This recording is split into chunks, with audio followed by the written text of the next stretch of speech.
Hola, hola, welcome. Welcome to Walking the Path. Okay, sorry, I just had to get something set up. Welcome to Walking the Path. How's it going? Welcome. Hey, happy day, happy life, happy journey. Welcome to Walking the Path. I'm so grateful to be here with you. Thank you for joining us. I just want to tell you a little bit about what's going on at Rythmia this week. What's going on at Rythmia? Taita Juanito's here. Woohoo! Taita Juanito's in the house. Okay, who's Taita Juanito? Only like one of the most amazing keepers of the medicine that you'll ever meet. Comes from generations of keepers of the medicine, and he's here 25 times a year at Rythmia.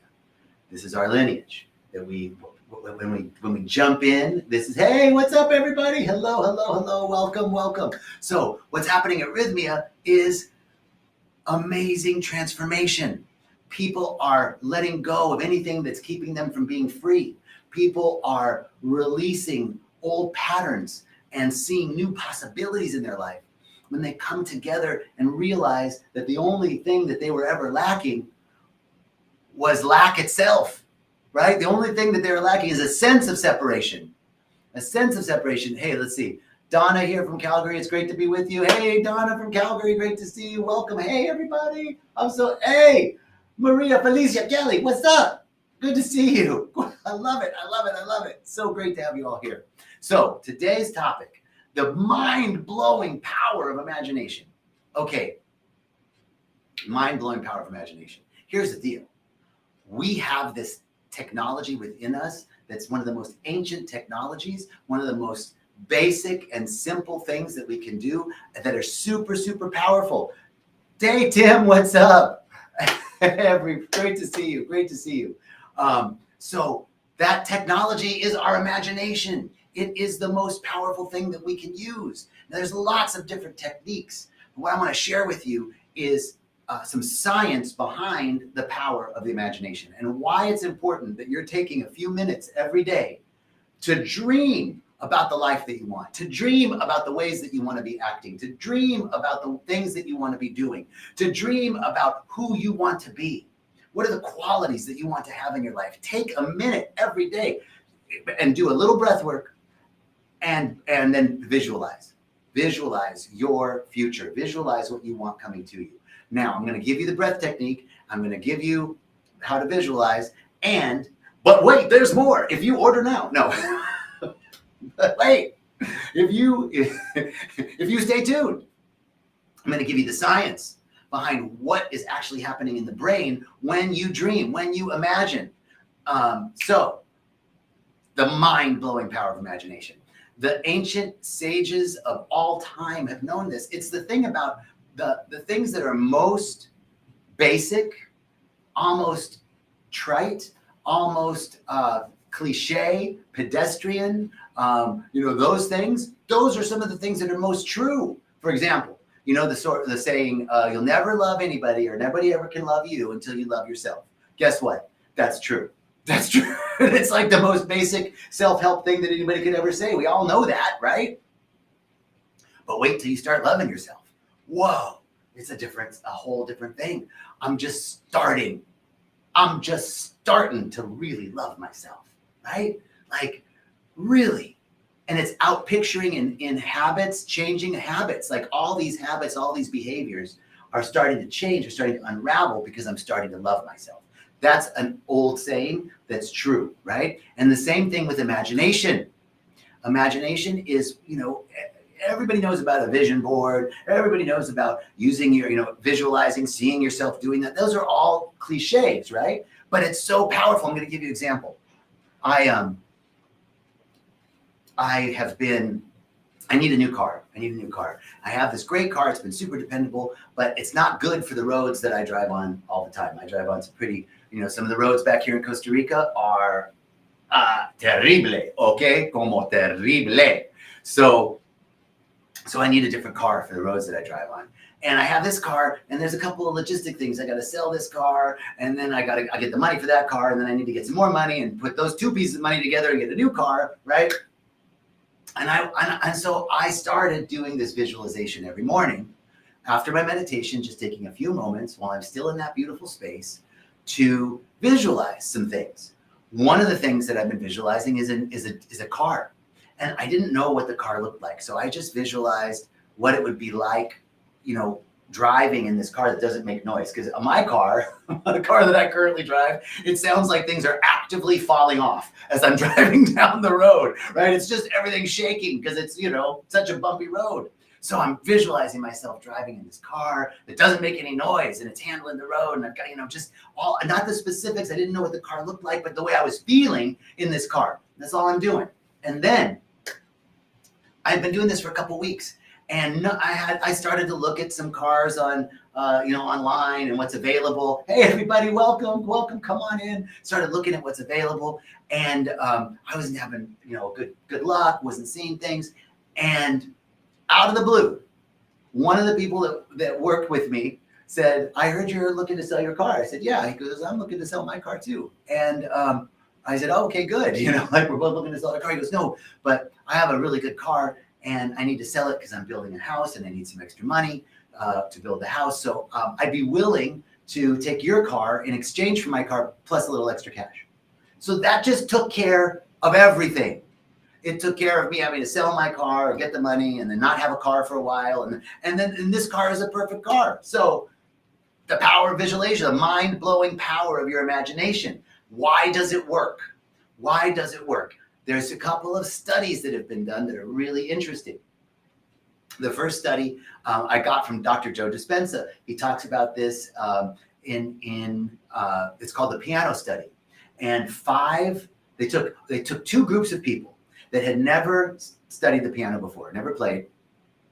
One group did piano exercises for 2 hours a day for 5 days, in a row.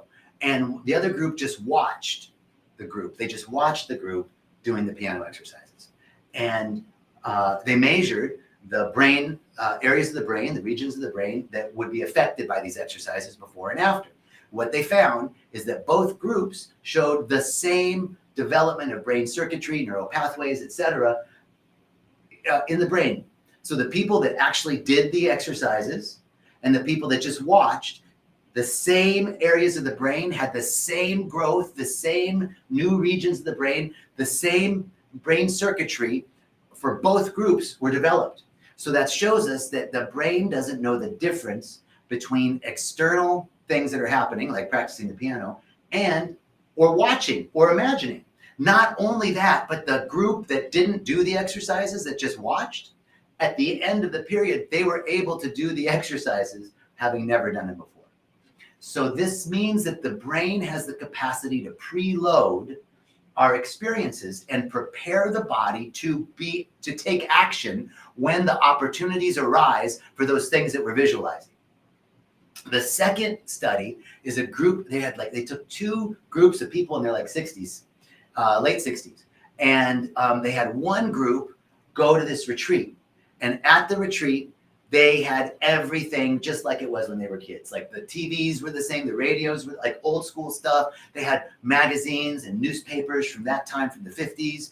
They had the food and sort of like the clothing, and everything was just like it was when they were kids, right? And then the next group went on a retreat, same age group, and they just reminisced about the past. They just thought about the past and talked about it. And then they measured their vital signs, and the group that lived like they were kids again had all their vital signs were so strong, much stronger than the group that just talked about it, just thought about it. So really feeling that, what that study says is that really feeling like, they weren't back in the 50s, but they really felt like they were. Really feeling what you're imagining is the second piece of this. This is such cool science that's coming out that shows that the brain begins to prepare the body to receive that which you are looking for. It matches the spiritual principle that what you are seeking is seeking you. What you want wants you back. That's the truth. So, the mind-blowing power of imagination. This is something that we can all do. I'm playing now. and visualizing, how do I want to react? I can become pretty reactive in situations. So I'm visualizing myself being responsive, being calm, visualizing myself getting up in the morning at 4:30 so I can do my practice at 5. I'm visualizing myself writing the book that I, want to write. I'm just playing and seeing and preloading. I even visualize how I want my day to go. And so the idea is that we have this amazing powerhouse of our mind that can prepare us to receive that which we are looking for. And that through the power of imagination, not only are we preparing ourselves physically to receive it, but we're having an effect on the external world. Our thoughts have an effect on the external world. So not only are we preparing ourselves, but we are preparing the world to provide for us what we're looking for. This is part of what I think of as the exchange between energy and matter. There is an energetic exchange between energy and matter, and our thoughts affect the material world every day. Our thoughts affect the material world every day. On a very fundamental scientific level, it's been shown that through the use of different electron microscopes, when we observe an atom or a particle, the observation of that atom or particle enlarges the mass of the particle. The energetic exchange, just in observing, alters the mass of that atom and therefore changes its trajectory. So in the act of observation, we change the physical reality. But I'm going to give you an even more simple and basic example. And that is, every day you affect reality. If I wanted to get a drink of water, there's an impulse in my brain. It says I'd like some water. And then my brain sends an electrochemical reaction down my arm, and I lift my thing up and drink water. Every day, our thoughts, our feelings change the material world.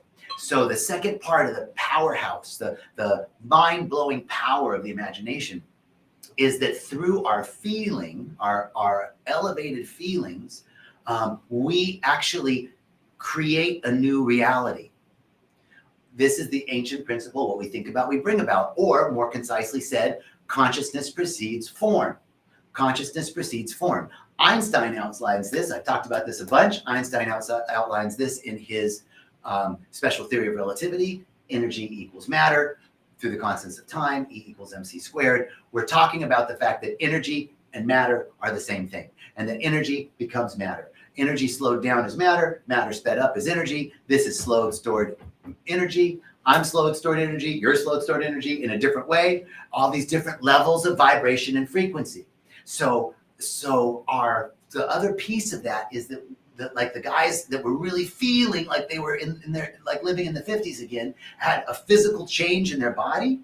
The feeling of it is super important, so that while you're visualizing, you want to be visualizing and feeling what it would be like to be courageous, what it would be like to be disciplined, what it would be like. How would you be feeling if you were getting up and doing your practice, if you were taking that extra half hour and reading or writing or exercising, what it would be like if you were responsive to your kids instead of reactive, what it would be like if you were positive and open and available in your work environment and not triggered by that guy next door to you that just, he drives you crazy, right? How would it be? How would you be? Who would you be? This prepares the mental pathways in our mind, the neural pathways in our mind, and that is sending out an energetic signal into the electromagnetic field that is all around us. And as we shift things in consciousness, they shift in the physical reality. Consciousness precedes form. This is based on a fundamental assumption that's contradictory to what I think most people believe. Now, I am a firm believer in a lot of the truths of evolution. However, evolution seems to presuppose that consciousness emerged from matter. Meaning, like, we were creepy crawlies, we were amoebas, then we were creepy crawlies, then we became, primates, and then eventually got to humans with a reflective consciousness. That somehow consciousness emerged out of matter. But the truth is, matter emerges out of consciousness. Consciousness precedes form. So in the beginning, there was an idea, and the idea became flesh. So consciousness precedes form. Thank you. I'm listening, spirit. Okay. I'm back. I got it. So the truth is that it's not matter to mind, it's mind to matter. So I can still believe in evolution, but know that there was a consciousness that created all of that. It came from a consciousness, from an invisible field of possibility and potential. The quantum physicists would call this the unified field, and we call it heaven. We call it the mind of God, the divine mind, the divine realm, the realm of infinite potential and possibility, all the same thing in my book. And I'm open to write some new pages in my book, but I think it's a pretty good page, right? Like God, infinite consciousness, infinite intelligence preceded the formation. The material world is an expression of that intelligence, and the intelligence is reflected in the material world. So what does that mean about the powerhouse of the mind-blowing power of our imagination? It means that we have the ability through consciousness to change our physical reality. So we're visualizing things. We're actually creating neural pathways in our minds so that we're able to accept that which we are creating, and then we're sending out vibratory signals into the creative medium, otherwise known as the universe, the mind of God. We're sending information, feeling tone packets of vibration and frequency. We're sending that out into the field, and the field matches that vibration. And we change reality. The consciousness precedes form. So two things about the mind-blowing power of the imagination. One is that we can create the ability, or we can create a place in our consciousness to receive that which we are wanting. And in the process of using visualization and the feeling tone, feeling like it's really happening, what it would feel like when we're experiencing those things, we're actually creating a new electromagnetic field around us that actually changes reality, that actually changes our experience. It actually has something happen in an unexpected way, because these, visualization and feeling very strong emotional feelings, high elevated feelings connected with your visualization changes the electromagnetic field around you and creates the potential for those things to emerge in your awareness. So here's the example. Now here's the practice. Are you ready for the practice? The practice is called, I want you to do box breathing. I want you to do 3 minutes of box breathing before you start this practice. Box breathing, most of you know what it is. It's simple, 4 counts in, 4 to 6 counts based on your lung capacity. 4 counts in, you hold the breath in for 4 counts. You exhale for 4 counts.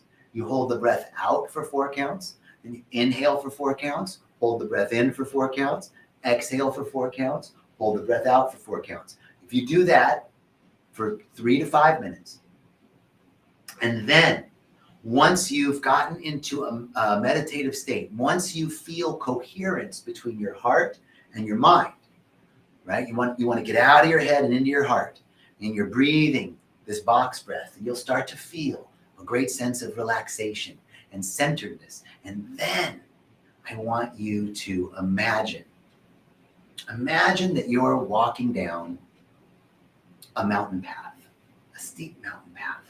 And it's this beautiful canyon that you're walking down this path, and you're going down to the lower regions, and you come across this lake. As you're walking down the path, you come to the valley and you see a lake, and the lake is covered with beautiful lotus flowers, and you see all sorts of exotic flowers and trees around the lake, and the lake is so still that it's mirroring back to you everything that's being reflected into it. And then you're going to stand in front of that lake, and you're going to cast images of what you want to experience, who you want to be, what you desire, what you deserve, how you want to be, your being. What qualities do you want evident and apparent in your life? You're going to visualize those things, and you're going to have fun with it. You're going to be like, oh my God, there's that car, there's that promotion, there's that beloved, there's that me acting at peace in the middle of controversy. There's me being responsive instead of reactive. There's me laughing with my kids or playing with my brothers and sisters. There's me having fun with my friends. There's me exercising at the gym. Whatever it is, you're feeling it. Oh, wow, I can see it. Oh, it feels so good. You're imagining this, and you're casting those images and the lake is reflecting them back to you. And you have a sense that there's special qualities to the water in this lake that provide to you everything you need. And I want you to just play in the lake, standing at the edge of the lake, casting your images, and let the lake cast those images back, reflect back to you that which you are seeking. Do that. Pick something simple. Do it for 5 to 10 minutes a day. And then let me know what's going on in your life. Let me know what big changes are happening in your life, right? That's it. The powerhouse of the imagination. We know that we can create internal changes in our neurochemistry and the neural pathways of our brain by visualizing, and we know that we create external changes through the use of our mind and vibration and frequency to change through consciousness the material world. That is manifestation. So I'm so grateful and so thankful to be with you guys today. I'm so grateful and so thankful to have this opportunity. I'm grateful to Rythmia. I'm grateful to Jerry. I'm grateful to you. I'm grateful to God. I'm just grateful and wishing you, what am I wishing? That each of us, this is a full moon tonight, that on this full moon that we are so full of love for ourselves and for God and for all of life in all of its fullness, that we are willing to release in this great sense of joy. We're willing to release anything that holds us back from liberation, anything that keeps us from being fully self-expressed, being fully in joy, and living a life that we love, expressing our gifts and talents in the world and being a beneficial presence. That's what's going on tonight at the full moon. That's what's going on in our lives. Say, yes, I'm willing. Yes, I affirm. Yes, it is so. And now we say, and so it is. And now we say, so be it. Our hallelujah. Have a great day.